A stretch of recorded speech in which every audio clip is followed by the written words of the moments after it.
오수길 사이버대 교수님을 모시고 지속가능 발전과 환경교육의 필요성에 대해서 귀를 기울여 주시기 바랍니다. 자료주시 3쪽입니다. 오수길 교수님은 작년에도 오셨지만 저희 국가 지속가능 발전 목표 수립을 위해서 지대한 활약을 하셨던 분입니다. 큰 박수로 맞이해 주시기 바랍니다. 반갑습니다. 네, 앞서서 우리 대표회장님, 시장님, 의장님들이 이 의례적인 말씀을 하셔야 제가 짠하고 나타나는데 이 귀에 쏙쏙 들어오는 말씀을 잘 정리해 주셔가지고 오히려 제가 참 준비가 다 돼 있는데 괜히 왔다 이런 생각까지 들게 됐는데요. 제 뒤에 그 발표 순서를 기다리고 계신 분들이 더 이 준비된 말씀을 더 많이 해주실 것 같은데 저한테 시간이 더 많이 주어져 있더라고요. 최대한 이 문제 제기를 많이 해다오 그렇게 생각을 했습니다. 저는 이제 지속가능 발전 오늘 이 자리가 환경운동연합이나 아니면 환경교육 네트워크에서 주최하지 않고 지속가능 발전 협의회가 이 시하고 같이 주관하고 있다라는 게 큰 의미가 있다라고 생각이 되는데요. 우리가 지금도 그렇고 갈수록 그렇게 많이 느끼고 있는데 아까 시장님도 말씀하셨고 의장님도 말씀하셨듯이 환경을 지키려고 하는데 환경 얘기만 하면은 30년 전이나 20년 전이나 지금이나 똑같은 반응이 많습니다. 그러니까 환경이 먹여 살려주기도 하고 환경이 우리 사람을 지키기도 하고 환경이 우리 건강을 지키기도 한다라는 이런 얘기들이 더 많아져야 환경을 지킬 수가 있다. 그런 관점에서 보면은 지속가능 발전 얘기를 하는 이곳에서 환경교육을 얘기하고 또 지속가능 발전 도시를 꿈꾸고 있는 서산시가 환경교육 도시를 선언하는 것, 이것이 큰 의미가 있다고 생각이 됩니다. 그래서 오늘 제가 말씀드릴 내용은 도시가 더 중요한 이유, 그리고 뒤에 이제 지속가능 발전 교육과 관련해서 환경교육을 말씀드릴 거는 아주 일반적인 얘기일 수도 있는데요. 그 앞에 말씀드릴 거는 지금 이제 앞서 시장님, 의장님이 강조하셨던 것처럼 환경을 지키기 위해서는 어떤 우리 생활들하고 결합이 돼야 될까 그런 내용들을 쭉 한번 말씀드리는 걸로 하겠습니다. 자, 현대 사회 문제가 다양하고 복잡하고 역동적이다 그런 얘기를 하면서 거버넌스라는 패러다임을 얘기하고 있습니다. 그 거버넌스라는 패러다임이 우리나라에는 90년대 중후반에 들어와서 가장 잘 받은 조직이 이 지속가능 발전 협의회들입니다. 그 이전에는 지방의제 21 추진협의회라고 했죠. 그러니까 이 사회 문제가 갈수록 복잡해지는데 그것을 어느 부서 혼자서만, 정부 혼자서만 이렇게 해결하기는 어렵다라는 얘기를 하고 있었거든요. 그래서 같이 힘을 모아야 된다. 그때 당시에 더 비판적이고 이런 단체들이 있지만 비판할 거는 밖에서 비판하고 안에서는 우리가 안고 있는 큰 문제를 행정과 민간이 함께 힘을 모아보자 그렇게 시작이 된 겁니다. 그러니까 환경을 얘기하는 것도 저는 마찬가지 이 경로를 밟아야 된다라고 생각을 하는데요. 우리 지역에 서산의 문제가 뭡니까? 그러면은 노인 문제가 있어요. 농촌 문제가 있습니다. 여러 문제를 얘기하지만 실제로는 그 문제들이 다양하게 얽혀 있다라는 것을 아시겠죠. 그럼 밭에서 쪼그려 앉아서 여전히 일을 하고 계시는 할머니가 건강이 안 좋을 거다 이런 얘기 할 수 있는데 노인부서, 여성부서, 건강부서, 보건소 제각기 일을 해가지고는 그 할머니의 문제를 해결해 주기가 어려운 거죠. 농촌의 고령 여성의 건강 문제를 어떻게 우리가 함께 해결할까? 그렇게 하면은 4개 부서, 3개 부서 함께 모일 겁니다. 최저임금제를 도입을 해서 사회가 경제가 더 좋아질 줄 알았는데 오히려 자영업자들이 고통을 받는 게 생겼죠. 그러니까 그걸 의도한 건 아니었는데 문제 자체가 복잡한 겁니다. 그러니까 힘을 모으지 않으면 이런 문제를 해결하기 어렵습니다. 역동적이라고 했는데요. 자, 태양광 에너지가 전국에 보급이 됐으니까 일정한 문제를 해결했다. 그렇게 생각했는데 그 문제가 또 다른 문제를 이야기한 거죠. 전국에 태양광을 깔았는데 지역 주민들이 충분히 참여하지 못하고 태양광 업자들만 하다 보니까 무리하게 땅 지목을 변경하고 로비를 하고 그리고 관리를 안 하고 이런 현상들도 있었던 겁니다. 우리 지방자치 지금 30년 돼가고 있는데요. 서울의 기재부는 지방 공무원들 일을 못하니까 돈을 못 주겠다 이렇게들 얘기하고 있지만 실제로는 이 지방자치라는 게 허울만 지방자치지 돈을 내려준 적이 없는 거죠. 우리 맹정훈 시장님께서 아무리 큰 뜻이 있어도 시장님이 새로운 정책 아이디어를 실현할 수 있는 이 돈은 우리 서산시에 100원이 있다 그러면 5원도 안 될 겁니다. 그렇죠? 그러니까 많은 시민들이 와가지고 왜 이거 안 해줘 저거 안 해줘 그렇게 해봤자 시장님이 감당을 할 수가 없는 겁니다. 그러니까 오히려 데모를 하려면은 기재부한테 가서 권한 내려주는 거 일을 내려주지 말고 돈을 내려다오 이렇게 해서 우리가 쓸 수 있는 돈이 한 30원 40원 돼야 그래야 우리가 지역사회에서 뭔가를 만들어갈 수 있는 거죠. 그렇게 될 때까지 자치분권 운동을 하지만 그때까지는 우리 시장님이 5원도 안 되는 그거 가지고 이 서산시의 여러 가지 문제를 해결해야 됩니다. 그것도 역시 이 지속가능 발전이라는 관점을 갖지 않으면 어느 하나의 문제만 해결하고 다른 건 안 될지도 모르겠습니다. 자꾸 그래서 중앙정치에 의존해야 되고 큰 사업들을 자꾸 따오려고 해서 오히려 많은 문제들을 안고 있습니다. 그래서 외국의 큰 기업들, 우리나라의 대기업들을 자꾸 지자체에서 끌어오려고 하지만 그 대기업들이 예전과 다르게 더 싼 곳, 더 싼 나라 이렇게 자꾸 움직이기 때문에 군산에서 이 자동차 회사 큰 거를 가져봤자 10년 세금만 다 빼먹고 그리고는 먹튀를 하는 거지 않습니까? 우리 서산시가 잘 되려면은 큰 기업이 필요한 게 아니고 우리 서산시에 많은 사람들이 자신의 역량을 더 키울 수 있게 하는 게 뭘까? 우리 지역 기업이 뭘까? 이 고민을 하는 게 더 필요할 겁니다.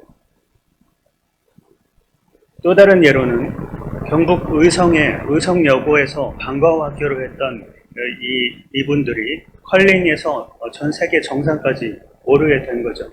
저 레슬링 선수였던 김경두 원장이 레슬링 그만두고 나서 캐나다 가가지고 이 심판 자격증을 따왔는데 선수가 없어요. 경기장도 없습니다. 가족들이 다 가서 이렇게 했고 그리고는 스케이트장에서 연습해가지고 국제대회에 나간 경험을 쌓고는 전국의 지자체장들한테 이 컬링 경기장 지읍시다. 많이 설득을 했지만 누가 저 경기장을 짓겠습니까? 월드컵 경기장도 놀고 있는데 결국에는 김경두 원장이 자기 사비를 털기도 하고 그리고 그걸 바탕으로 해서 의성 군수한테 3억 4천 군비를 받고 그걸 바탕으로 해서 도비를 받고 그걸 바탕으로 해서 국비를 받고 그걸 바탕으로 해서 스포츠계에서 모금을 해가지고 34억짜리 경기장을 만든 거죠. 자, 그 경기로 끝날 줄 알았는데 이분들이 선수도 없고 그래서 방과후 학교를 연결을 해가지고 그래서 영미가 오니까 영미 언니가 오고 동생이 오니까 친구가 오고 이 경기는 팀워크가 더 중요한 경기였죠. 의성 군수님은 돈도 없는데 무슨 스포츠에 투자해 이렇게 얘기했지만 3억 4천을 가지고 전 세계 수억 명이 의성 마늘, 의성 양파, 양파 소녀, 마늘 소녀 이렇게 알게 된 거죠. 3억 4천을 투자해가지고 3억 4천 달러도 아니고 그걸 투자해가지고 전 세계 수억 명이 이 의성의 이름을 알게 한 거죠. 어디에서 뭐가 나올지 그게 예전에는 정해져 있다라고 하면 이제는 다 연결돼 있다라고 생각을 해야 대안을 내고 해안을 가질 수 있다라고 생각을 합니다. 일본의 저 지역의 마을이 이토록 멋진 마을이라고 했는데 이 지역도 일본의 안경생산의 90% 이상을 차지하던 곳입니다. 대대손손. 그래서 안경으로 먹고 살던 곳인데 중국이 들어와서 이제 이 마을은 끝났다. 그렇게 얘기를 했죠. 일본의 지자체를 평가하는 항목들이 저런 항목들인데요. 대기업 유치하고 기업 수 몇 개 세우고 지역 내 총생산 이렇게 따지질 않고 보육원을 우리가 튼튼하게 하자. 그래서 애들이 체력도 튼튼하게 하자. 그래서 회원직위를 길러서 취직 안 되면 자기가 창업하게 하자. 이런 거를 마을 단위에서 우리 지역 단위에서 그렇게 밀어서 지금도 대기업 하나 없고 큰 기업 하나 없지만 저 일본의 지자체장을 평가하는 저 지표에서 1위를 하는 게 많이 있는 거죠. 그러니까 이런 것들을 연결하지 않고 이런 사고들을 종합적으로 연결하지 않고서는 이 환경 문제가 경제 문제랑 연결돼 있고 환경 문제가 사회 문제랑 연결돼 있다라는 것을 얘기할 길이 없는 겁니다. 요코하마가 전 세계 창조 도시로 유명한데요. 이 건물이 이 일본 동경은행의 지점이었는데 1929년에 만든 거예요. 지금도 없애지 않고 이거를 뱅크 아트센터로 하고 있는데 작년에 재작년에 이 요코하마시를 가보니까 창조도시 과장님이 10년째 하고 있는 겁니다. 그 사이에 시장님이 2번이나 바뀌었는데도 요코하마는 창조도시를 하기로 마음먹은 거죠. 그러니까 우리가 서산시가 환경교육도시를 하기로 마음먹어야 그래야 다음 시장님도 또는 시장님의 다음 임기 때도 환경교육을 바탕으로 해서 서산시가 환경을 지키려면 경제의 어떤 측면, 사회의 어떤 측면을 함께 고민할까 그렇게 될 수 있겠다라는 겁니다. 조직을 다 없앤 게 아니고 문화예술과 경제과 도시과가 그대로 있지만 전담 조직에 그 과장님이 관여를 하는 겁니다. 이전에 공립문화시설을 만들려면은 의회를 통과하고 예산을 확보해가지고 음악당이면 음악당, 연극당이면 연극당만 만들어야 됐는데 여기 뱅크아트센터는 그거 자체를 그대로 쓰면서 연극하면서 왜 전시를 못해 같이 할 수 있지 그렇게 가는 거예요. 연간 계획을 세워놓으면 행정에서는 그 계획대로 해야 되니까 연극을 올해 20번 하기로 했으면 22번 하면 안 되잖아요. 왜 니네만 티나려고 그래? 18번 하면 안 되죠. 왜 계획대로 안 해? 그러나 이 뱅크아트 센터에서는 연극 수요가 더 많으면 20번 계획했다가 30번 더 하고 전시회 3번 기획했다가 30번 더 하는 겁니다. 그러니까 더 많은 분들이 참여하고 그분들이 의식을 깨고 그렇게 하는 것이 역시 교육의 힘이기도 하고 그 교육이라는 것은 이전에 우리가 10년 전에 환경교육을 준비했던 것처럼 환경만 보거나 환경을 보호하자라는 그 차원의 교육으로만 머물러서는 안 되고 사람들의 여러 가지 생활, 경제생활, 사회생활 이런 것들에 더 깊이 연결시켜야 이 환경교육이 의미가 있다는 것을 얘기해 볼 수 있습니다. 자, 지금 우리가 코로나 사태를 겪고 있는데요. 메르스 때 중학교 역사 문제였습니다. 학생들이 여기에 뭐라고 답변을 했냐면은 메르스 때문에라고 했어요. 그때 당시에 낙타를 박근혜 대통령이 만졌니 안 만졌니 그거 가지고 얘기를 했잖아요. 그렇게 된 건데 그때 정보를 공개해라. 왜 정보를 공개하라고 했습니까? 제일 먼저 발병된 데가 강북의 삼성병원이었기 때문이죠. 대기업을 지키기 위해서. 그런데 세균은 그 경계를 뚫고 지나가는 거잖아요. 그때 당시에 지자체장들이 정보를 공개하라가 아니라 확진 판정권을 우리한테 다오. 그렇게 하면서 메르스가 잡혔습니다. 이번에도 코로나 사태 때도 동선을 추적하고 이렇게 하는 게 지자체들이 잘 준비가 됐기 때문에 가능한 거죠. 중앙정부가 마음을 열어서 그럴 수도 있지만 지자체가 열려있기 때문에 준비가 돼 있기 때문입니다. 이때 당시에 메르스가 있을 때 보건복지부 장관은 그걸 판정을 하려면 2박 3일씩 걸리지만 우리 시장님이 무슨 동네에 누가 발병됐다 그러면은 그 사람 어제 그제 뭐 했는지를 빨리 알 수 있고 그 사람을 어느 병원에 빨리 보내라 이렇게 할 수가 있었던 겁니다. 그래서 도시가 더 중요하다 이런 얘기를 했고요. 유명한 학자들이 만약에 시장들이 세계를 지배한다면 이렇게 얘기한 거예요. 지자체장들이 세계를 지배해야 된다. 그런 얘기를 했던 겁니다. 그래서 영국의 이 유명한 지속가능 발전 도시 브리스톨 도시에서는 테스코를 서로 유치하려고 했지만 우리는 테스코 없이도 살 수 있고 지역을 생각하겠다. 그렇게 크게 써놓은 마을들이 여기저기에 있는 겁니다. 가까운 우리 충북 제천에서는 인구가 계속 줄고 있어서 어떻게 할까? 그러다가 시민환경지도자대학을 만들었어요. 시민들을 환경교육을 하면은 인식이 좋아질 거다. 그렇게만 생각을 했는데 그분들이 1200명의 동문이 돼가지고 지금 이 제천시장님은 이 동문회는 나가는데 제천의 세명대는 안 나가는 거죠. 그만큼 시민들이 깨니까 교육을 통해서 1200명이 되니까 이분들이 제천 의림지를 저렇게 공원으로 만들고 또 전국 환경개사 경연대회 이런 것도 하는데 전국에서 3000명 이분들이 참석하는 줄 알았더니 1200명의 그 동문들이, 교육받은 동문들이 부스를 운영하고 환경 체험을 시키는 거예요. 그러니까 교육받은 분들은 언젠가 써먹게 돼 있다. 특히나 지역 주민들이 같이 하고 또 생활과 연결돼 있으면은 반드시 그분들이 실천에 나선다라는 겁니다. 자, 통영의 연대도라는 섬에는 어르신들만 살고 계신데 이곳이 이 에코 아일랜드예요. 전부 태양광으로 움직입니다. 이분들이 저 연대도 주민대학 이렇게 쪼그려 앉아서 교육을 받은 그분들이 움직여가지고 우리 연대도를 에코 아일랜드로 만들 자신이 생겼어. 그렇게 해서 유명해진 겁니다. 경기도 가평에 역시 인구가 고령자들이 많은 거예요. 또 숲이 80%가 돼가지고 도시 형성이 안 돼. 어떻게 할까 하다가 이 환경 교육을 시작을 했는데 숲 해설 교육으로 특화를 시킨 겁니다. 숲이 80%니까. 그렇게 교육을 받았던 어르신들이 400명, 500명이 돼가니까 그분들이 우리 전문교육 더 받읍시다. 그렇게 해서 그린리더 실무 교육을 받고 그리고는 우리 뭐라도 해봅시다. 그렇게 한 게 이 산속에 가서 독거노인들 혼자 고생하고 있는데 이분들의 이 뽁뽁이를 가지고 이 춥게 안 하는 걸 뭐라 그러죠? 그 설비를 해준 거예요. 자연을 이 폐기물을 활용해서 그렇게 해준 겁니다.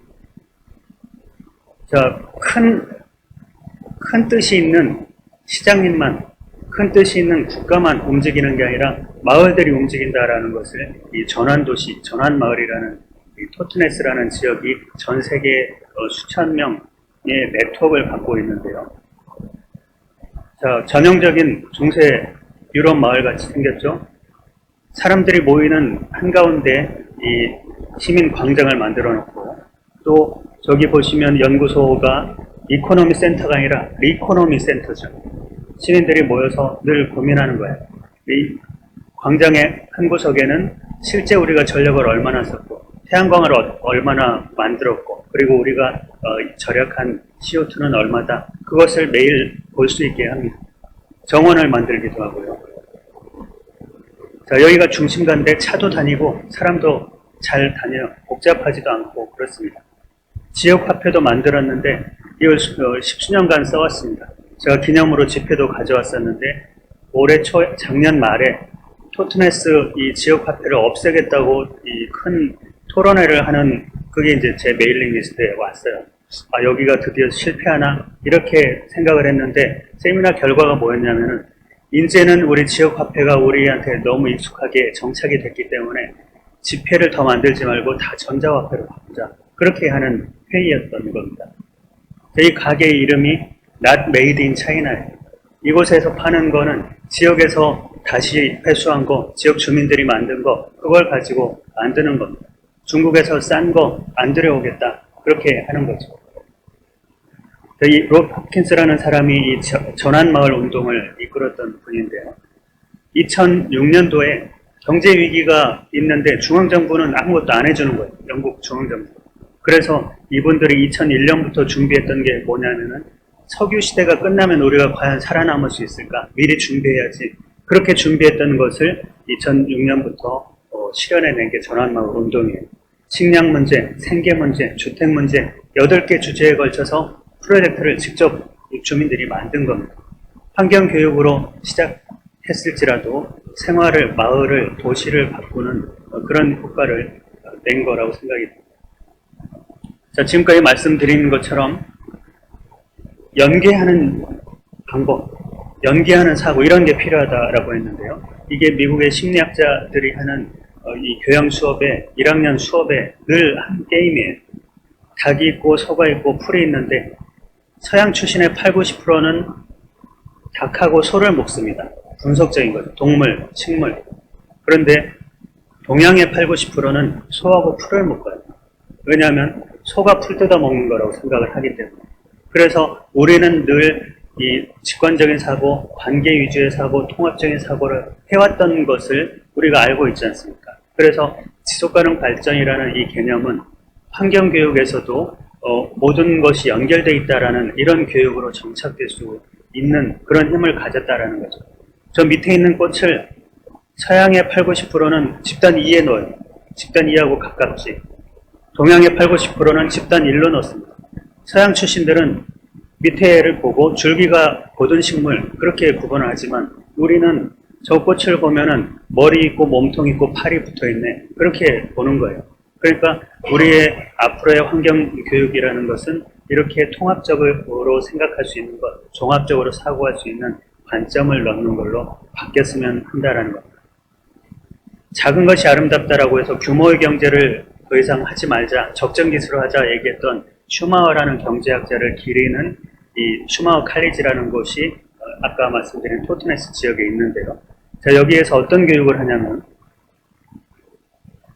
생태적인 디자인 싱킹, 통합적인 과학, 홀리스틱 사이언스죠. 전환을 위한 경제학, 그리고 생태학과 영성 이런 것들을 강의를 합니다. 그러니까 전 세계에서 모여드는 거죠. 환경교육의 방향도 앞으로 이렇게 바뀌었으면 좋겠다라는 생각을 하는데요. 지속가능성 혁명이라고 제가 번역했던 책에 이 지속가능성이라는 것은 생태, 경제, 형평성 이런 것들을 통합적으로 봐야 되는데 플러스 2가 있습니다. 교육이 필요하다. 그것을 엮어낼 수 있는 교육이 필요하다. 이렇게 얘기를 하는 거죠. 그래서 의제21 1922년에 세계 정상들이 모였던 그때 이 합의문 의제21에서 제36장에 지속가능 발전 교육이 필요하다 이렇게 얘기한 것은 생태 문제, 경제 문제, 사회 문제 통합적으로 보는데 가장 중요한 것은 그것을 엮어줄 교육이 필요하다 이렇게 얘기한 거나 다름없습니다.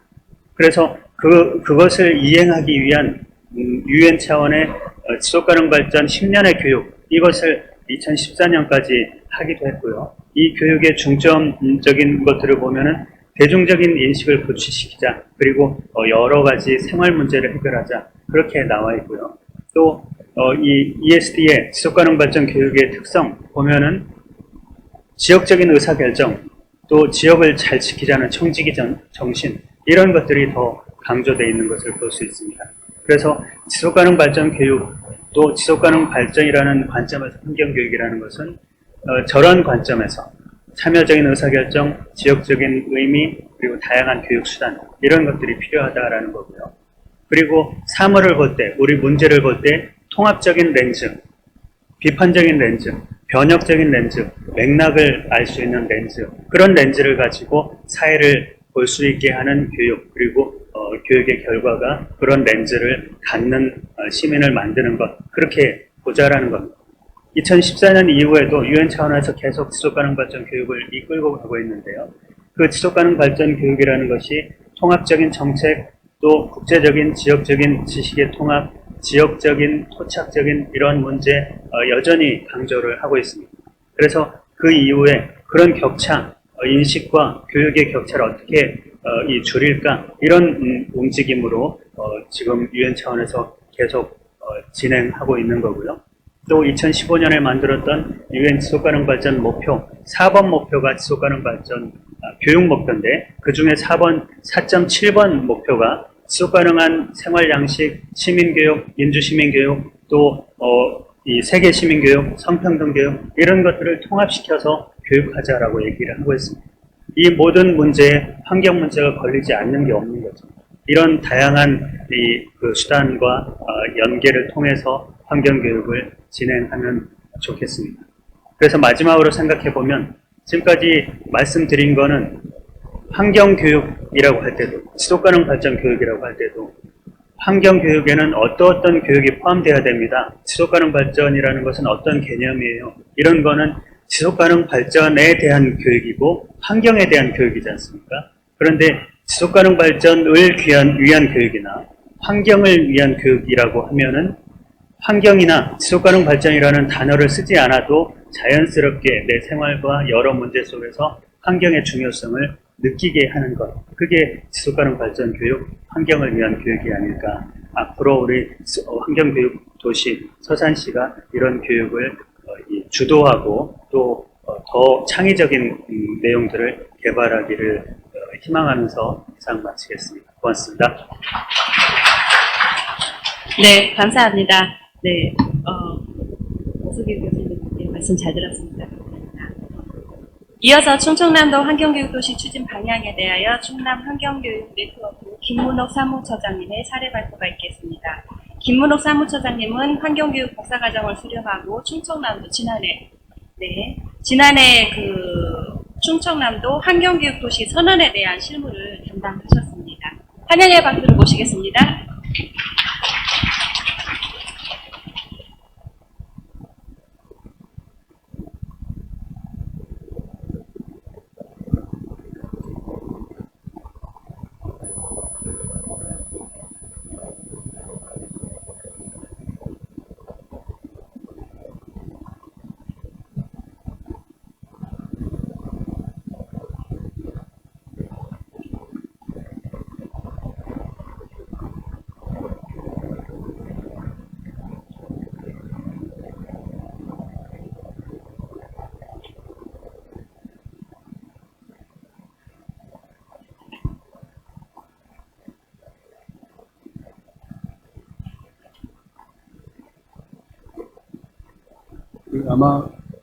다시 인사드리겠습니다. 충남 환경교육 네트워크 사무처장 맡고 있습니다. 김문옥입니다. 제가 오늘 부탁받은 내용은 충청남도 환경교육도시 추진 방향에 관한 것들을 좀 이야기해달라는 내용을 부탁을 받았는데요. 제가 그래서 몇 가지를 준비를 했습니다. 제가 준비한 내용은 크게 4가지인데요. 현재 우리나라에서의 환경교육 관련된 다양한 정책들이 좀 집중적으로 논의가 되고 있고 추진되고 있습니다. 또 관련된 내용과 두 번째로는 국내외 서산시도 준비를 하고 있고 충청남도의 경우에는 작년에 선언을 했는데 이 이전에 국내와 또 국외에 환경교육도시 관련된 주요한 사례들 어떻게 추진하고 어떤 내용을 담고 있는지에 대한 얘기를 좀 드리고요. 그리고 작년에 만들어졌던 충남 환경교육도시가 선언이 어떤 순서로 또 어떤 내용을 가지고 현재 진행이 되고 있는지 거기까지, 그리고 마지막으로 서산시에서 10월 23일 날 선언하려고 준비 중인 서산시 환경교육도시 선언에 어떤 내용들이 담기고 어떻게 준비했으면 좋을지에 대한 제안을 드릴까 합니다. 제가 지금 시간 20분이죠. 그래서 내용을 사실은 좀 30분에 맞춰가지고 좀 많이 했는데요. 핵심적으로 이거는 좀 알아두셨으면 좋겠다 싶은 내용들을 중점적으로 말씀을 드리겠습니다. 먼저 우리나라의 환경교육 정책에 관한 추진 현황입니다. 최근 1년 동안 우리 사회를 가장 강타했던 게 코로나19인데요. 사실은 코로나19에 가려져서 지금 살짝 위험성, 중요성이 살짝 낮은 듯하게 보이지만 코로나보다 오히려 더 크게 그리고 더 장기적으로 우리 사회를 위협하고 있는 것으로 우리가 잊지 말아야 될 게 바로 기후변화와 환경재난입니다. 최근 1년 동안 기후변화 그리고 환경재난과 관련돼서 국내외에서 다양한 여러 목소리들이 있었는데요. 청소년 기후행동에서는 작년 9월 27일 날 결석 시위를 통해서 기후위기에 대해서 경각심을 일깨워주는 노력을 했고요. 그 다음 올해 3월 달에는 헌법소원까지도 제기를 한 바가 있습니다. 5월 달에는 사회관계장관회의에서 국민 환경 역량 제고를 위한 환경교육 강화 방안이 논의가 됐습니다. 사회관계장관회의는 교육부 장관이 주관을 하는 사회 관련 분야 장관들 최고 어떻게 보면 정책 회의라고 할 수 있는데요. 거기에서 환경교육이 주제로 논의된 건 아마 사상 최초라고, 그만큼 정부에서도 환경교육에 대한 중요성을 크게 인식하고 있다는 얘기고요. 6월 달에는 226개 기초지자체에서 기후위기 비상선언을 했고, 그 다음에 7월달, 2달 정도 전인데요. 전국 17개 시도교육감 협의회에서 기후위기 환경재난의 시대, 학교 환경교육 비상선언을 했습니다. 이게 큰 의미가 있는데, 첫째, 교육감님들이 전체 기후변화 교육, 환경교육에 대해서 강화해야 된다라고 한 목소리로 말씀을 하셨다는 거고요. 두 번째로는 들어보니까 17개 교육감님들께서 동시에 다 동의하신 사례는 그동안 별로 없으셨다고 합니다. 그런데도 불구하고 이 기후변화 교육, 환경교육이 17분 모두가 동의할 정도로 지금 우리에게 아주 시급하다 인식들이 확산되고 있다 이렇게 생각하시면 될 것 같고요. 이런 상황들 속에서 정부에서도 그린 뉴딜 정책이 나오고 있습니다. 환경부에서는 2018년도에 환경교육팀을 만들었습니다. 환경교육을 전담으로 하는 조직을 만들고요. 그 이후부터 국가의 환경교육 활성화를 위해서 다양한 정책들을 연구하고 최근 들어서 그런 정책들을 내놓기 시작하고 있는데요. 그중에 중요한 몇 가지만 좀 보시면 우선은 사회관계장관 회의 때 나왔던 얘기들이고요. 두 번째로 환경교육진흥법 2008년도에 만들어지고 그동안 부분 개정만 있었지 내용에 대한 전면 개정은 없었습니다. 그 내용이 이제 정부 발의안으로 전부 개정이 현재 추진 중에 있는데 그 내용 중에 몇 가지 핵심들 중에 하나가 바로 이 환경교육도시 지정과 관련된 내용이 법안에 포함이 돼서 추진이 될 계획입니다. 그리고 제3차 국가환경교육 종합계획이 내년도부터 5년간 진행이 되는데 지금 그 초안을 만드는 작업, 초안은 이미 만들어졌고 이 내용은 가다듬는 작업을 하고 있는데요. 그 비전과 목표 그리고 추진 방향은 다음과 같고 여기 보더라도 다양한 내용들 포함되어 있는 걸 알 수가 있습니다. 3차 종합계획에 대한 정책 영역은 크게 4가지로 나눠지는데요. 학교 환경교육에 대한 추진 기반 구축, 환경교육에 대한 추진 기반 구축, 학교 환경교육, 사회 환경교육을 확대하고 그다음에 협력 체계를 구축하는 4가지 방안인데요. 이거는 대부분의 환경교육 도시에서도 이 크게 4가지 영역에 걸친 계획들을 수립하고 진행하고 있습니다. 그래서 지역이 됐든 국가가 됐든 넓은 범위에서의 환경교육을 강화를 하기 위해서는 우리도 역시 아마 이 환경교육 도시 선언을 하면서 다양한 내용들을 만들어 나가겠지만 크게 우리 역시도 이 4가지 영역에 걸쳐서 어떻게 추진하게 될지를 고민하게 될 것 같습니다.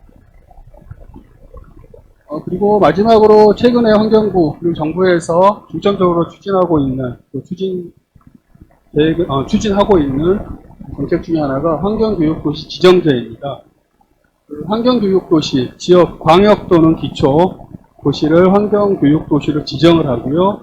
지역에서 환경교육이 잘 활성화될 수 있도록 지원을 하겠다가 이 지정제의 핵심인데요.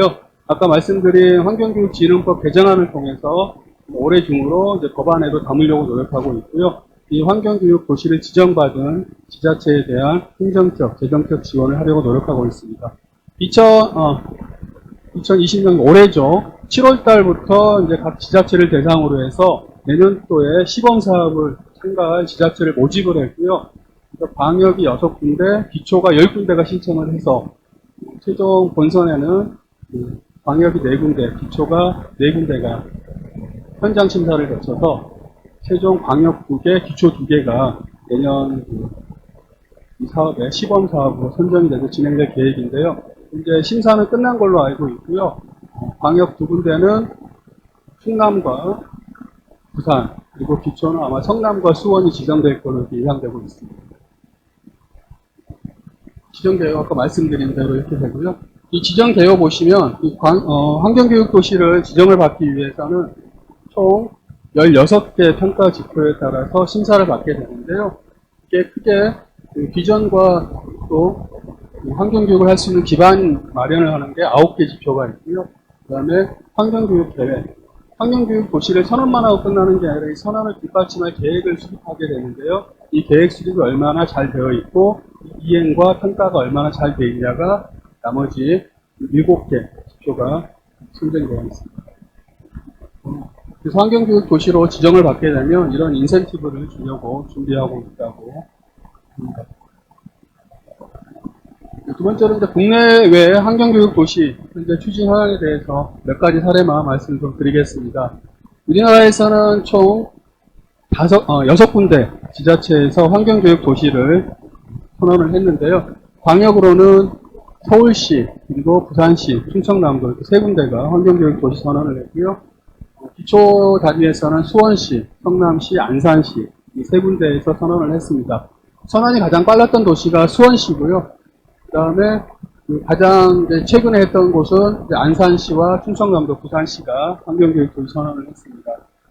이 각 선언들에 대해서 우리가 좀 좀 주의 깊게 봐야 될 부분을 좀 보면은 수원시 같은 경우에는 특히 선언 주체가 시와 교육청과 민간이 같이 했고요. 그 다음에 서울시 같은 경우 민간 단독으로 추진했습니다. 저희 서산시에 저희가 제안드리고 싶은 선언 모델은 안산시 모델입니다. 시와 시의회 그리고 교육청, 민간 함께 지역을 움직이는 네 주체가 다 함께 모여서 준비하고 선언했다는 점에서 안산시 모델이 아마 좀 서산시에 맞지 않을까 이렇게 생각을 하고요. 그런 의미에서 지금 아까도 뭐 의장님도 와주셨고 또 의원님도 계속 참여해 주시는데요. 의미가 있다 이렇게 생각을 합니다. 기초 중에서는 수원시하고 성남시가 사실은 가장 잘 추진되고 있다고 평가를 좀 받고 있습니다. 그리고 성남시 관련된 사례는 제 다음에 이제 김태진 국장님께서 말씀을 해주실 거고요. 저는 수원시에 관련된 사례, 그 중에서도 좀 일부 내용 중에서 우리가 좀, 이거는 좀 우리에게 도움이 되겠다 싶은 내용들만 간단하게 정리해 봤습니다. 수원시는 환경교육 친화도시라고 선언을 했고요. 2014년도에 선언한 이후에 2018년도에 선언 내용에 대한 이행 평가를 했고 새로운 환경교육 도시를 만들기 위한 계획을 세웠습니다. 그래서 여기 나온 내용은 2차 수원시 환경교육 계획인데요.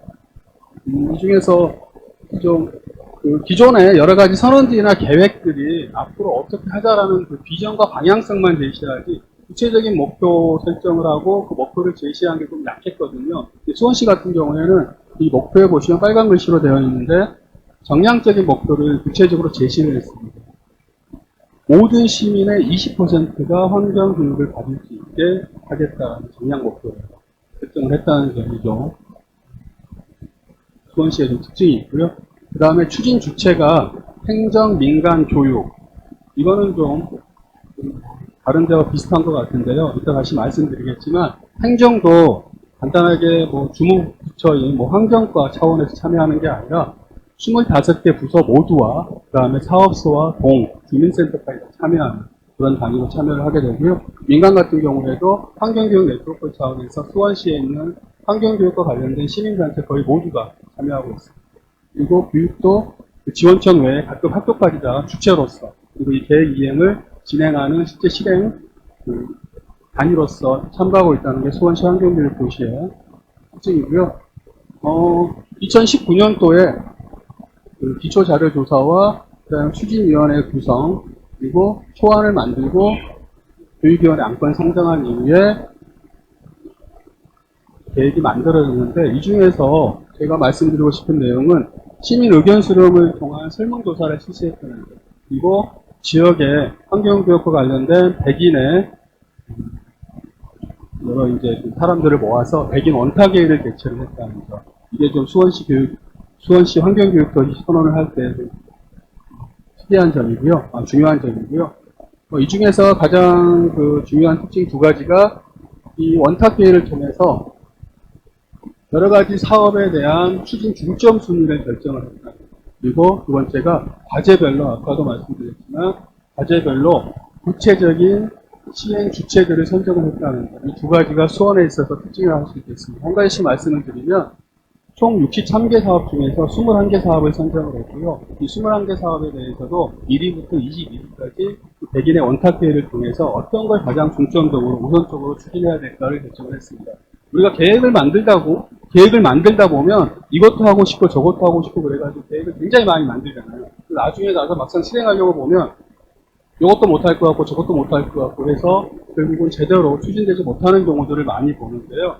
수원시 같은 경우에는 아예 그 중에서 가장 63개의 과제 중에서 중요하게 진행해야 될 과제 21개를 만들었고 그거 역시도 다시 100인의 관계된 분들의 논의를 거쳐서 1번부터 21번까지의 우선 추진 순위를 결정을 해서 진행을 하고 있습니다. 그래서 이렇게 함으로써 우리가 63개 다를 못하더라도 최악의 경우에는 그래도 우선순위대로 선정된 것들은 추진될 수 있습니다. 최소한의 조치를 했다는 점에서 의미가 있다고 보여지고요. 두 번째, 사실 그것보다는 저는 수원시 사례에서는 우리가 이 부분을 좀 더 유의깊게 봐야 되는데요. 아까 63개 세부 추진 과제에 대한 계획입니다. 간단한 계획인데요. 또 보시면 그 옆에 추진 부서가 적혀져 있습니다. 사업에.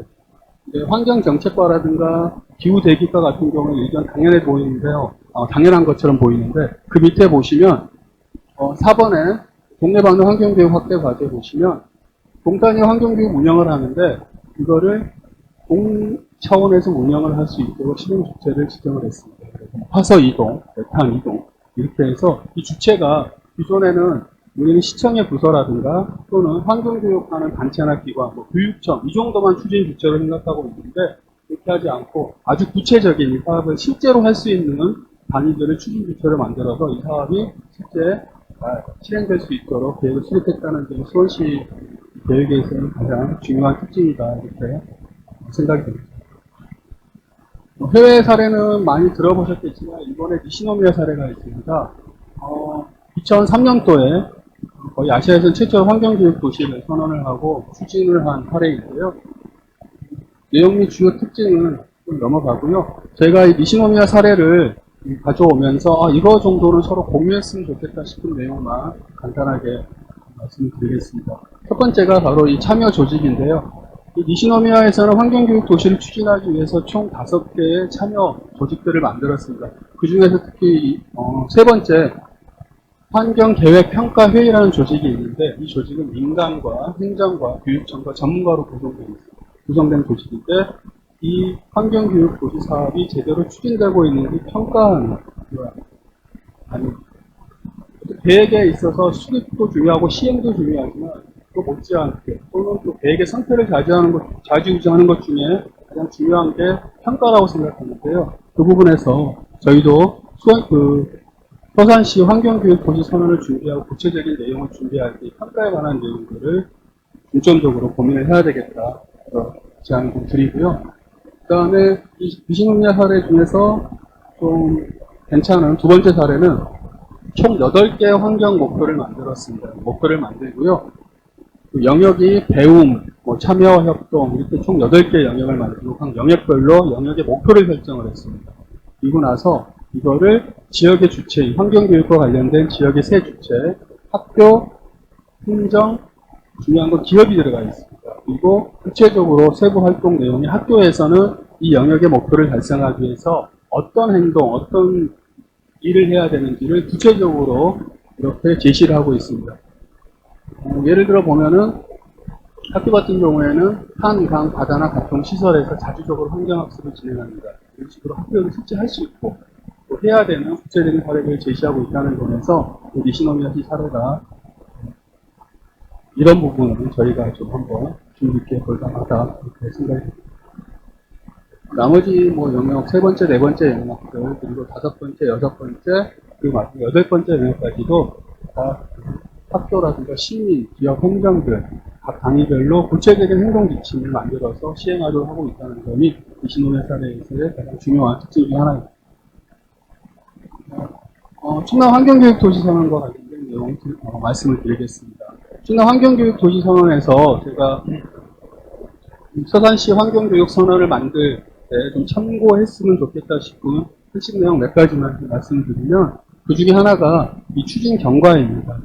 충청남도 환경교육 도시선언은 민간에서 먼저 이 환경 오염으로 인한 도민 삶의 질 저하를 환경교육을 통해서 도민의 삶의 질을 높여보자라는 차원에서 정책 제안을 먼저 시작을 했습니다. 그래서 작년 2019년 3월 달에 충남 환경교육 네트워크 총회 때 이거에 관련된 정책 제안을 하기로 의결이 됐고요. 이 내용을 가지고 4월 달에 도지사님, 5월 달에 교육감님을 만나뵙고 적극적인 참여 그리고 협조를 받았습니다. 그래서 그 이후에 충남 시민사회, 사회환경교육 영역, 그리고 학교, 그리고 행정 전문가들이 모여가지고 추진단을 만들었습니다. 추진단 내에서 선언문을 만들고요. 또 구체적인 과제까지도 함께 만들었습니다.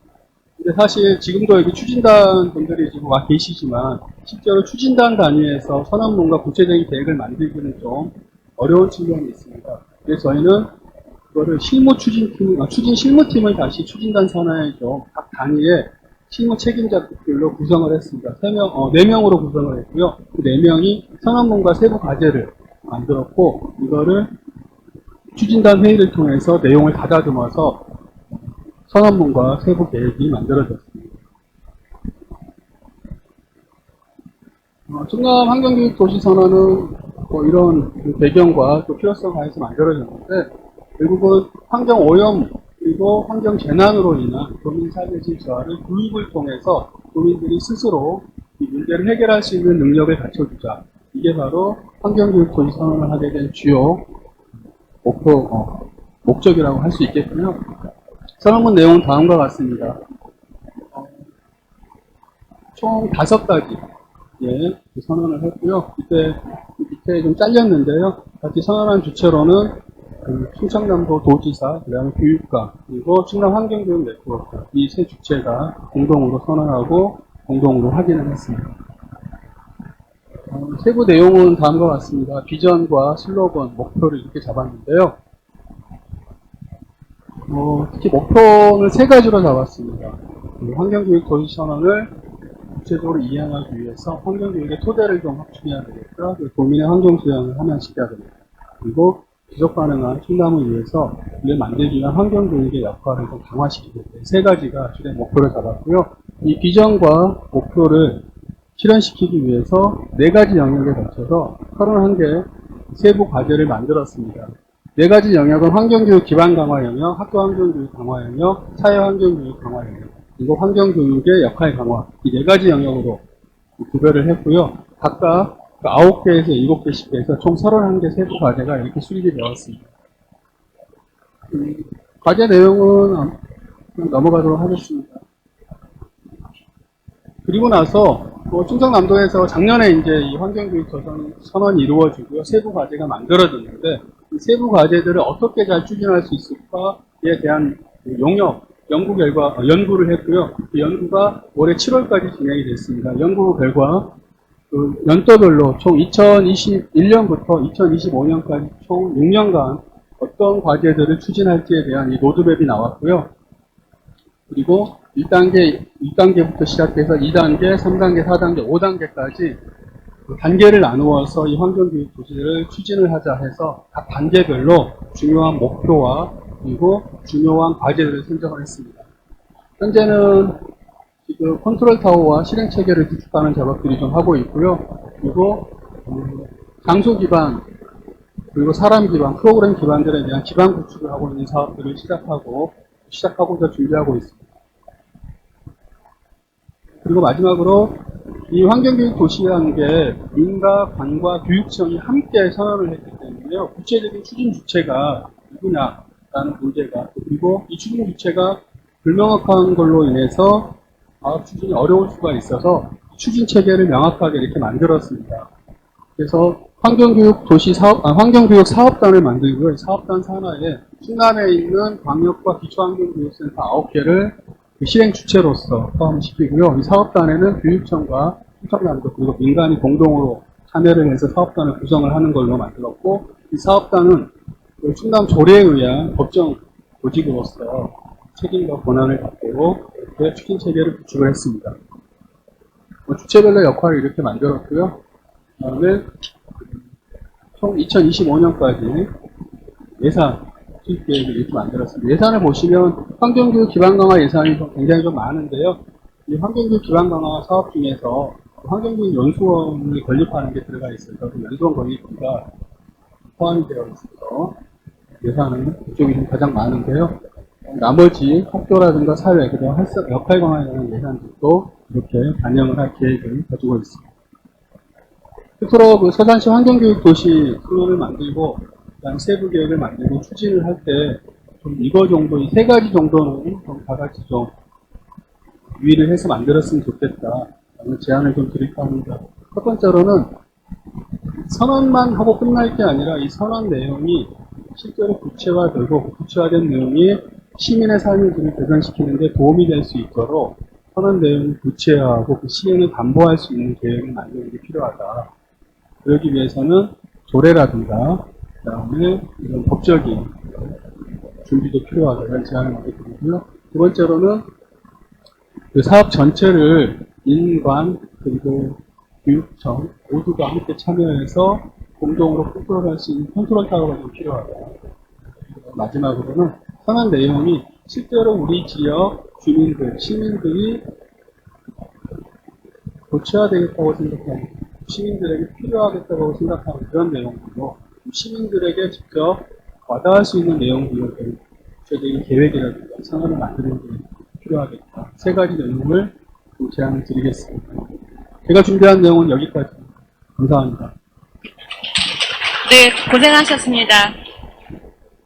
다음은 지속가능 발전을 위한 민간협력 환경교육 도시 성남의 제목으로 김태진 사무국장님을 모시겠습니다. 성남시 지속가능 발전 협의회 사무국장님이시고요. 현재 환경부 사회환경교육 지도사 자격제도 운영방안 연구원, 그리고 성남시 환경교육 시범도시 추진방안 연구원, 또한 제1차 성남시 환경교육의 수립연구원으로도 활동하셨습니다. 먼 길 감사의 박수로 맞이하겠습니다.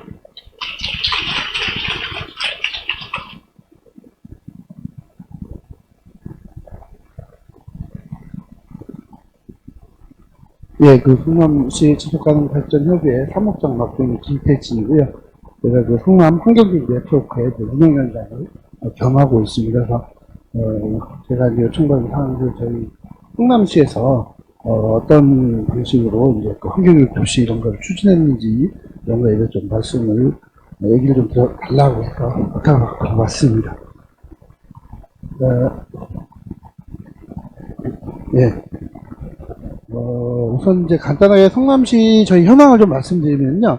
성남시는 인구가 좀 93만입니다.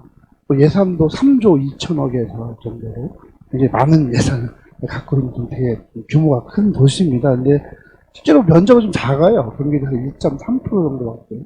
전체 면적, 경기도 전체 면적이 1.3%인데 인구는 거의 10% 정도 육박하는 그런 상황이고, 환경교육 도시 관련된 부분에서 이제 아까 계속 말씀하고 계시는데 중요한 부분들은 저희 같은 경우에는 성남시에서 이제 환경교육 기본적인 인프라를 이제 구축하기 위해서 어떻게 했는가, 일단 행정 조직에 환경교육 팀을 신설을 했습니다.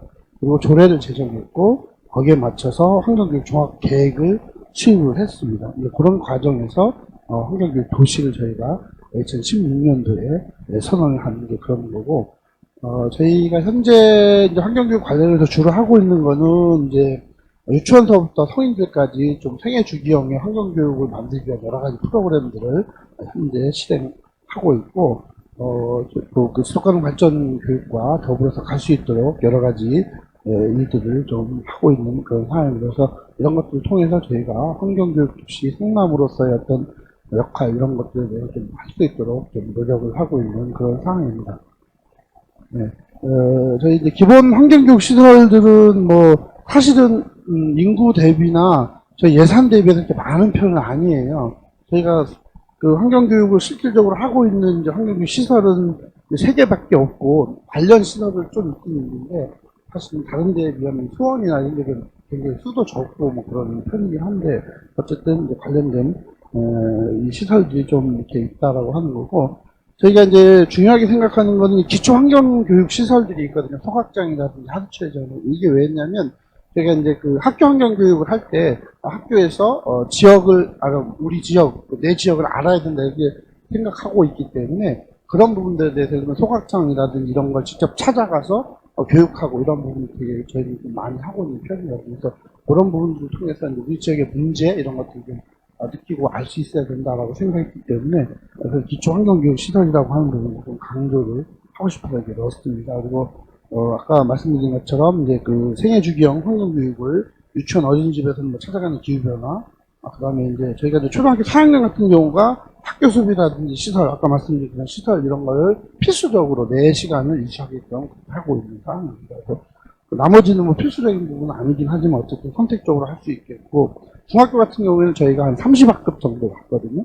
30학급 정도의 이제 자유학년제 환경교육을 수행하고 있다. 이렇게 좀 말씀을 드릴 수 있을 것 같습니다. 그래서 중요한 거는 이런 이제 여러 가지 다양한 환경교육 프로그램을 진행하기 위해서는 무엇보다 중요한 건 강사의 확보입니다.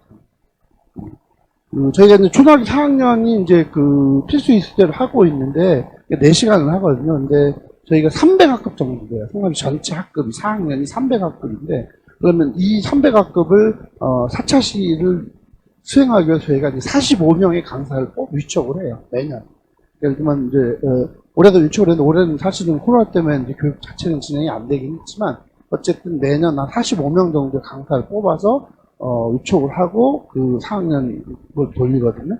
그 외에 이제 여러 가지 프로그램 진행하기 위해서 또 많은 강사가 필요하고, 아까 저희가 중학교 1학년 같은 경우 자유학년제도 저희가 한 40명 정도의 강사를 위촉을 하거든요. 그러니까 이거는 30학급인데 이제 차시가 좀 많아서 6차시에서 요거는 강사를 조금 더 많이 이쪽으로 하고 있는 그런 상황입니다. 그래서 중요한 거는 어쨌든 이런 환경교육 도시를 하는 것도 중요하고 예산도 그렇고 중요하지만 문제는 거기에 맞는 사람, 인력을 어떻게 충원할 거냐.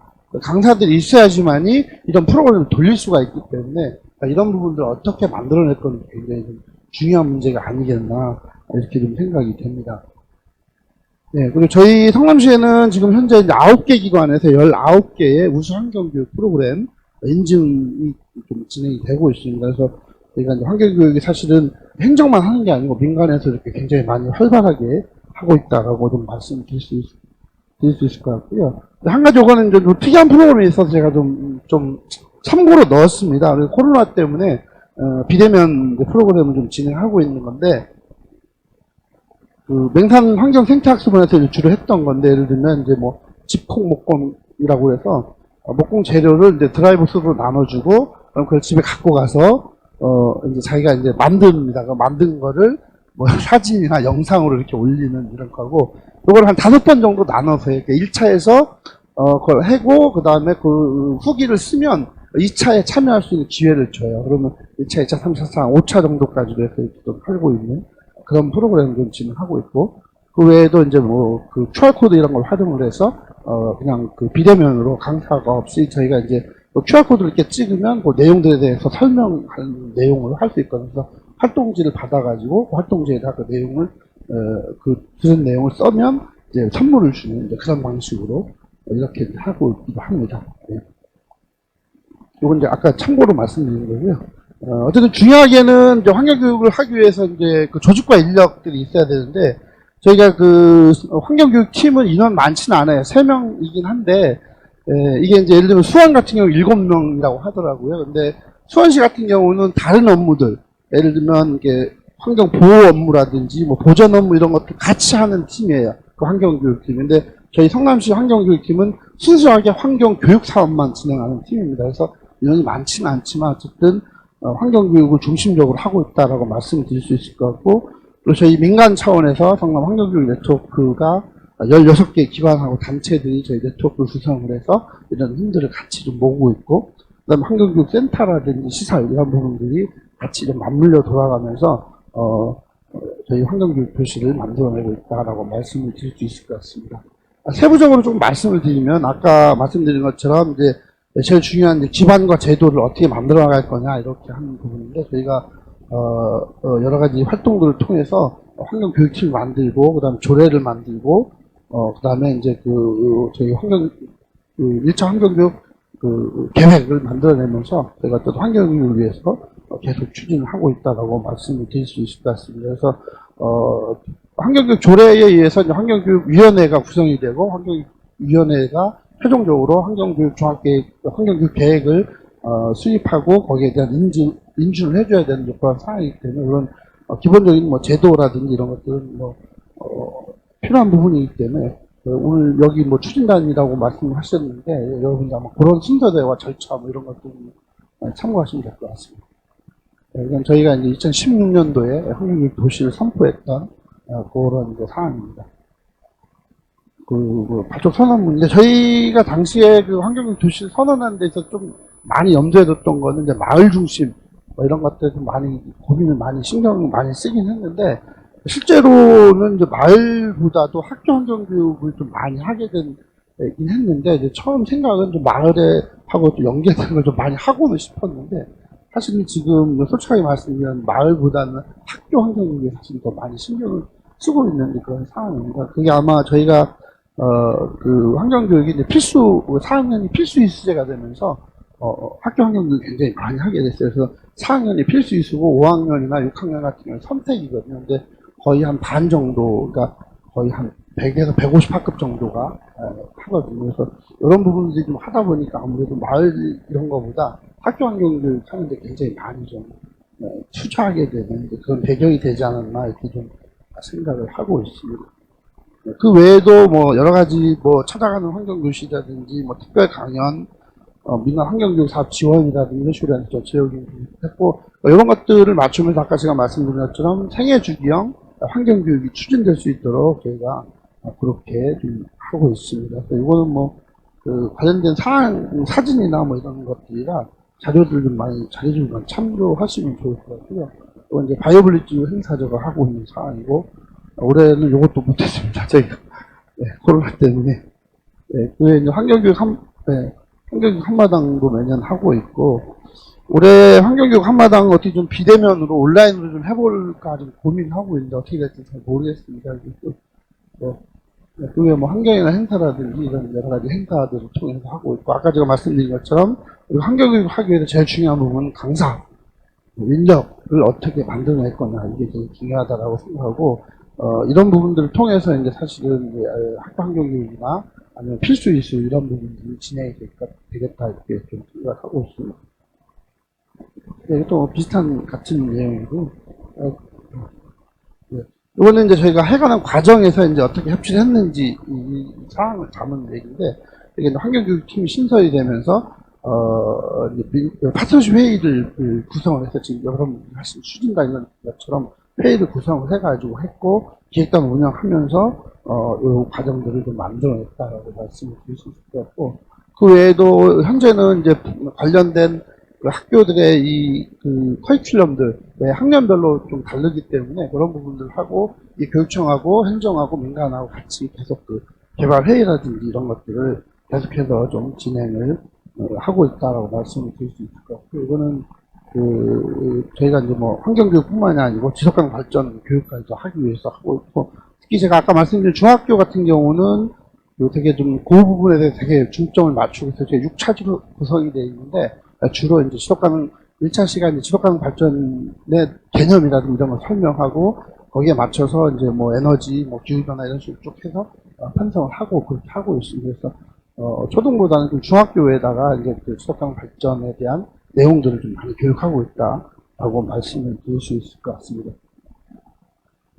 네, 그리고 이제 이게 이제 민간 차원에서 활동하고 그 환경교육 네트워크인데요. 저희 2016년도에 이제 구성을 했는데, 사실 저희가 이 노력을 굉장히 오랫동안 하긴 했습니다. 그래서 구성되기는 16년인데 저희가 이제 의제 만들고 뭐 지금 이제 지지협으로 명칭이 다 바뀌긴 했지만 그 전부터 계속 요 관련된 사항들을 저희가 같이 협력을 하고 지역 단체들하고 협의하고 막 했는데 계속 좀 왔다 갔다 했어요. 근데 저 2016년에 하게 된 배경은 사실은 그러니까 네트워크는 좀 그랬던 것 같습니다. 왜냐면 정확한 목표와 내용이 있지 않으면 네트워크가 굉장히 힘들다. 단순하게 지역에서 환경단체 협의회를 만들자라고 했는데 환경단체 협의회를 만들어서 뭘 할 거냐 이런 부분이 좀 불분명하기 때문에 모이기는 했는데 이게 좀 결속력이 떨어지고 막 이런 현상이 많이 벌어졌었거든요. 근데 저희가 이제 2016년도에는 명확한 목표, 환경교육 도시다라고 하는 걸 명확한 목표를 가지고 관련 환경교육을 실시하고 있는 기관과 단체들을 모여서 같이 했기 때문에 네트워크가 구성되지 않았나라고 좀 말씀을 드릴 수 있을 것 같습니다. 오늘 그 내용에 대한 얘기를 좀 하고 있는 그런 상황입니다. 그래서 뭐 이거는 이제 자료 참고하시면 16개 기관 단체 이런 거고요. 관련된 행정의 역할은 이제 어쨌든 뭐 계속 그 예산이겠죠. 예산을 좀 많이 하고 있는 거고 예산 조금 이따 말씀드리고, 이건 이제 뭐 기업 역할 말씀드리고, 저희가 그 소요 예산이 올해 예산이 16억 8천만 원인데 이게 환경교육 사업이라고 딱 돼 있는 예산이 16억 8천입니다. 예를 들면 요 밑에 보시면은 관련 사업, 그러니까 환경의 날, 뭐 환경교육 한마당 행사 이런 예산이라든지 뭐 바이오블리지 이런 행사 예산을 빼고 그냥 환경교육 사업으로만 돼 있는 게 16억 8천만 원이다라고 하고, 그리고 이제 환경교육 추진 TF팀이 이제 17개 부서가 이제 참여하고 있는데 환경 교육이 들어가야 되는 예를 들면 뭐 에너지 문제라든지 뭐 자연순환 아리백 같은 경우가 최근에 저희가 이제 올해 많이 시작하는 거고, 근데 이거는 재활용품, 그러니까 특히 뭐 백색 재활용품 있잖아요. 페트병, 하얀색 페트병을 가지고 오면 무게에 따라서 돈으로 그냥 주거든요. 그 무게에 맞춰서 이제 이런 사업들, 그러니까 이런 것들도 다 교육이 들어가야 되기 때문에 이런 예산을 빼고 그냥 순수하게 환경교육 사업 이렇게 되는 예산만 16억 8천이고, 이런 걸 전체적으로 따져보니까 저희가 한 196억 정도 제 예산에서 차지하는 비율이 관련 예산이 그렇겠다라고 좀 말씀을 드릴 수 있을 것 같습니다. 그러면 저희가 이제 그 환경교육 계획과 관련돼서 저희 성남시 계획에 대해서 조금 말씀을 드리면요. 근데 저희가 이제 환경교육 계획을 수립하는 데 있어서는 우선적으로 이렇게 했습니다. 저희가 뭐, 성남시가 환경교육 도시 하는 데 있어서 환경교육 계획을 수립하는 데 있어서 그냥 국가나 광역하고 전혀 무시할 수는 없다라고 봤고, 그래서 그러면 국가의 계획과 광역의 계획이 어떤 건지 거기에 맞춰서 우리가 어떤 목표와 비전과 목표를 설립할 건 이런 것들을 연관성을 굉장히 많이 좀 따졌습니다. 그래서 그런 부분들을 굉장히 많이 좀 분석을 했고 거기에 맞춰가지고 저희가 이제 이렇게 자체적인 추진 5가지 추진 전략을 세웠었고 또 하나 중요하게는 그 세 가지 뭐 기반과 뭐 인력 인력 구성 그다음에 이제 협력 이런 부분인데 각각의 그 과제별로 세부 추진 과제의 목표를 조금 정량화했습니다. 그래서 예를 들면 이제 권역별 전문 환경교육 센터를 100개를 지정할 거냐, 3개를 지정하겠다. 이런 식으로 좀 그러니까 예산 및 출원 금액을 얼마 할 거냐, 150억 정도로 하자. 그러니까 이런 부분, 아까 제가 말씀드린 것처럼 그래서 환경교육 사업이라고 돼 있는 예산은 16억에 불과하지만 관련된 사업 예산을 다 모아봤더니 저희가 올해 예산은 196억이었다고 말씀드린 것처럼 어쨌든 이런 예산들을 이렇게 좀 하고 그 정량적으로 좀 많이 뒀습니다. 그래서 이제 거기에 맞춰서 평가. 저희가 이제 올해 사실 이거 원래 내년에 원래 할 계획이었는데 원래는 그 올해 이제 환경교육 도시 지정하는 것 때문에 환경부에서 했어서 급하게 좀 평가를 다 했습니다. 미리 사실은. 그러니까 원래 저희가 이제 저희 환경교육 계획이 내년도까지거든요. 그래서 내년도에 2차 계획을 수립해야 되는 상황인 건데 어쨌든 올해 좀 환경교육 도시 그 지정하는 것 때문에 좀 급하게 좀 한 부분이 있는데 어쨌든 제가 요 성과 지표, 정량적인 지표에 맞춰서 관련된 사업들 좀 이렇게 평가를 좀 했다고 말씀드릴 것 같습니다. 그 외에 뭐 이건 저희 그 17개의 그 SDGs 목표의 연관성들도 같이 분석을 한 거고요.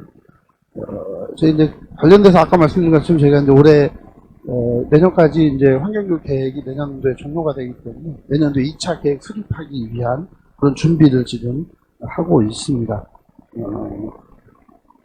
그 외에 이제 그 환경교육 활성화를 위해서 여러 가지 좀 방안들을 좀 하고 있고, 일단 성남시가 어쨌든 올해는 아닌데 이제 하수처리장이라든지 소각장들이 이제 내부 연항이 다 돼서 새로 만들어야 되는 상황이거든요. 그래서 만들 때 지금은 아까 말씀드린 것처럼 저희가 이제 초등학교 학생들이 이걸 직접 방문해서 하는 교육을 하고 있는데 홍보관 형태로만 운영이 되거든요. 거기에. 그래서 그거 말고 홍보관 말고 그걸 좀 환경교육 센터적으로 좀 할 수 있도록 좀 집어넣어서 같이 좀 센터 기능도 할 수 있는 역할 좀 했으면 좋겠다. 그래서 그런 부분들까지 좀 추진해서 계속 할 계획입니다. 그리고 뭐 관련된 저희 민간하고 연계라든 이런 부분들을 계속적으로 하고 추진해 나갈 그런 계획입니다. 그래서 저희가 사실은 성남시가 저희 이제 자연환경 해설사 양성기관은 지정이 됐는데 사회환경 교육 지도사는 아직 양성기관 지정을 못 받고 있는데 이걸 어떻게든 좀 빨리 지정을 해서 강사 양성에 보다 더 힘쓸 그런 계획입니다.